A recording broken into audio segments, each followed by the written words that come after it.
Safety is of paramount importance at this festival, especially during the building of the stage.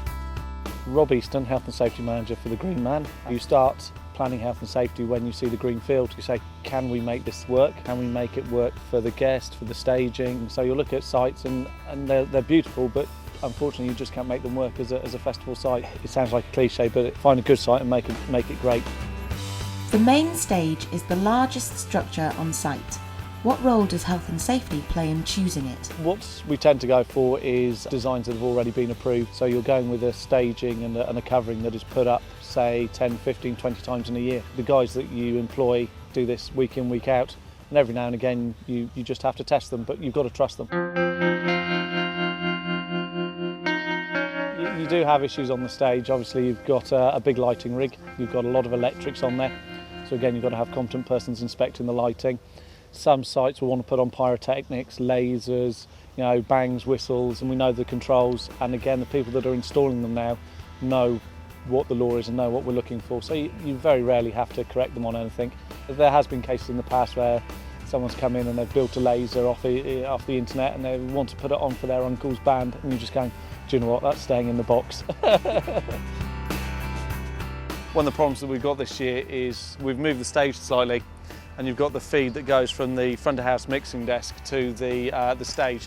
Basically it's not where it should be because we've moved it, so we've got a big trip hazard there. So what we've done is, you can see we've put the gravel down and that should be okay, but obviously we need to check it, and we'll keep an eye on it throughout the event. Seems like a minor point, but if you were to have a member of the public fall in this area, really hard to get the first aid team in because obviously you can't get ambulances to it. Rob inspects the stage before the festival to check that the crew are working safely. We're doing this visit at daytime. What we've got to assume it's 10 o'clock at night, it's pitch black, and these are one of the problems is we can never get steps right because we're out in the middle of a field, because the land's rolling here, there and everywhere. It's a real pain to get steps so people aren't falling over them. But they've done their job there. We asked them to white line them, we've asked them to put the handrail in, yeah, they've done a really good job there. So that's exactly as you'd get on a building site or in your house, meets the requirements of the law. Again, it seems like a small point, but you think there may be hundreds of people coming through here over the weekend, and some of them may be a little bit worse for wear. Just looking at the decking of the stage, it's very clear.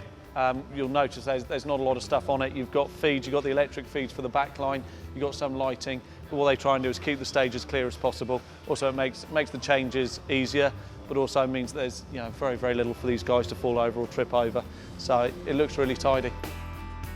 Even with a stage like this, you look at it, it's taken from festival to festival, it's put up 100 times maybe in a year, you still have problems.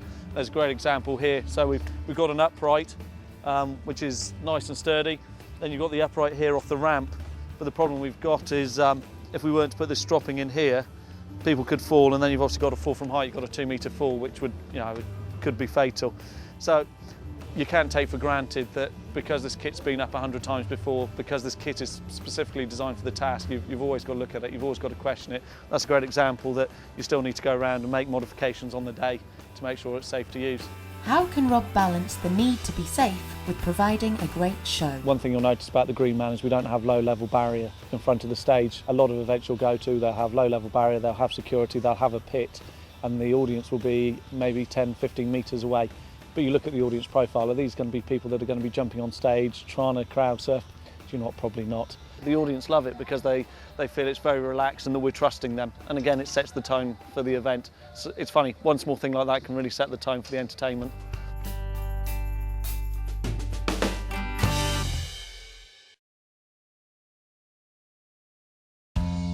Another aspect of health and safety is controlling the levels of the sound. I'm Dave Stiles, I'm the noise consultant for the site.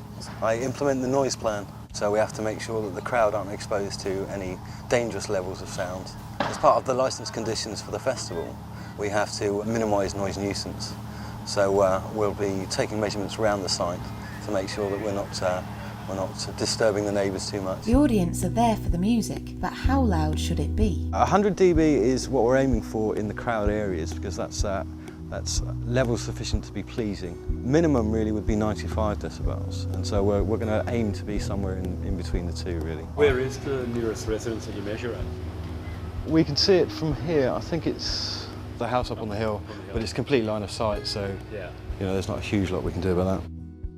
So we're taking a measurement at the nearest point of exposure for the audience and taking a measurement at the front of house mix position where the engineer stands, so that we can gauge what measurement up there means the levels we're trying to achieve down here. Dave asks them to fire up the system so he can check his levels.